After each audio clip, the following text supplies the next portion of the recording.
अमरीकी सदर ट्रंप की तरफ से गुज़िश्ता साल के आगाज में ओहदा संभालते ही नाफिज की गई टैरिफ पॉलिसी ने जिन बड़े ममालिक को अब तक मुश्किल में डाला हुआ है उनमें भारत भी शामिल है।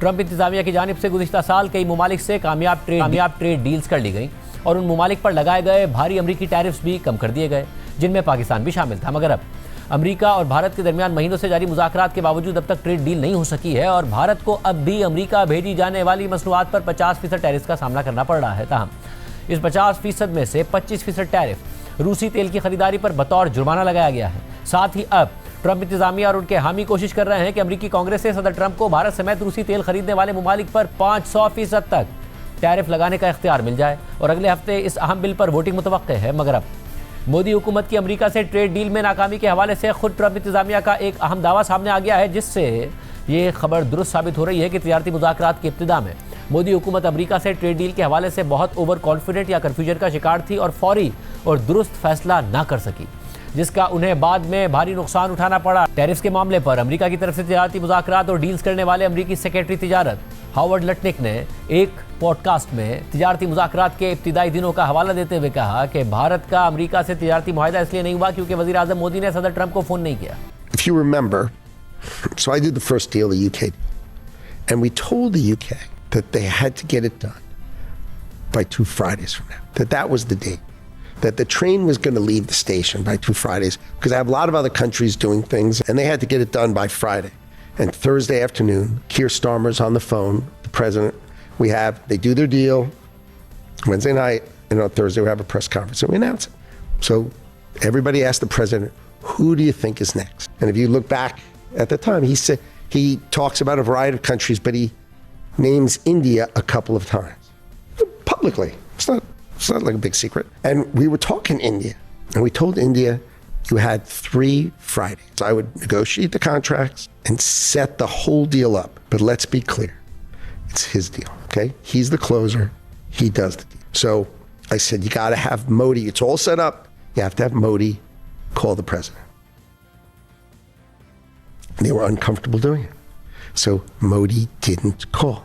Wow. So that Friday left. Middle of the next week, we did Indonesia, the Philippines, right? Vietnam. We announced a whole bunch of deals. Malaysia. Right. And then India calls back and says, oh, okay, we're ready. I said, ready for what? You know, it was like 3 weeks later. I go, are you ready for the train that left the station 3 weeks ago? अमरीकी secretary तिजारत के बयान पर मोदी हुकूमत का सरकारी मौक़िफ़ भी सामने आ गया है, जो आपके सामने रखेंगे। मगर इस बयान की बुनियाद पर मोदी हुकूमत के हिमायती और उनका हामी मीडिया बयानिया बना रहा है कि वज़ीर आज़म मोदी ने अमरीका और सदर ट्रंप का दबाव कबूल नहीं किया।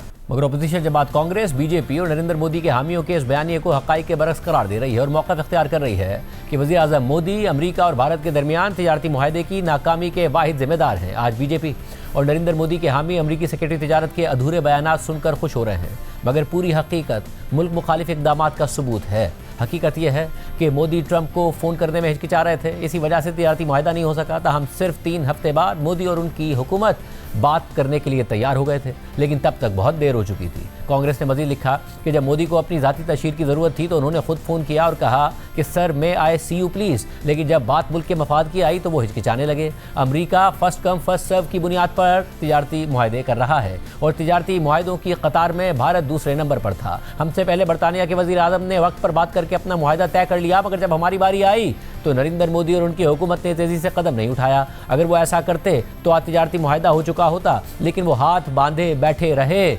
और वक्त हाथ से निकल गया। अब वो अमेरिका से मुआहिदे के लिए मिन्नतें कर रहे हैं, लेकिन वो नहीं मान रहा। कांग्रेस ने मज़ीद लिखा कि मोदी ने भारत की खारजा पॉलिसी को बहुत ज़्यादा नुकसान पहुँचाया है, साथ ही उन्होंने वज़ीर आज़म के ओहदे के वक़ार को भी मुकम्मल तौर पर मजरूह कर दिया है। आज अमेरिका खुलेआम भारत और उसके वज़ीर आज़म का मजाक उड़ा रहा है। अमरीका में भारत मुखालिफ क़वानीन लाने की तैयारियां हो रही हैं, लेकिन नरेंद्र मोदी की तरफ से एक भी आवाज़ नहीं आ रही है। ना वो कोई सख्त रद्द-ए-अमल दिखा रहे हैं और ना ही कोई जवाब दे रहे हैं। अमरीकी सेक्रेटरी तिजारत के बयान को मोदी हुकूमत के हामी और मुखालफीन अपने बयानिए के मुताबिक ढालने की कोशिश कर रहे हैं। और आज जब तर्जुमान भारतीय वज़ारत ख़ारजा रणधीर जायसवाल से अमरीकी सेक्रेटरी तिजारत के बयान पर रद्द-ए-अमल मांगा गया तो उन्होंने जवाब दिया कि हमने ये रिमार्क्स देखे हैं। अमरीका और भारत के दरमियान तिजारती बातचीत की जो तस्वीर पेश की जा रही है और जो बयानात रिपोर्ट हुए हैं वो दुरुस्त नहीं है। साथ ही रूसी तेल की खरीदारी की वजह से भारत पर 500% तक टैरिफ बढ़ाने के सेनेटर लिंडसे ग्राहम के बिल के हवाले से रणधीर जायसवाल ने कहा कि हम इस बिल से आगाह हैं और पेशरफ्त पर नज़र रखे हुए हैं। आप हमारी तवानाई के ज़राए से मुतालिक अप्रोच से वाकिफ़ हैं। इस सिलसिले में हमारी अप्रोच आलमी मंडियों की सूरत हाल पर मुनहसिर है और इस बात पर भी मुनहसिर है कि मुख्तलिफ ज़राए से अपने अवाम के लिए तवानाई की दस्तयाबी को यकीनी बनाया जाए ताकि उनकी तवानाई की ज़रूरियात पूरी हो सकें।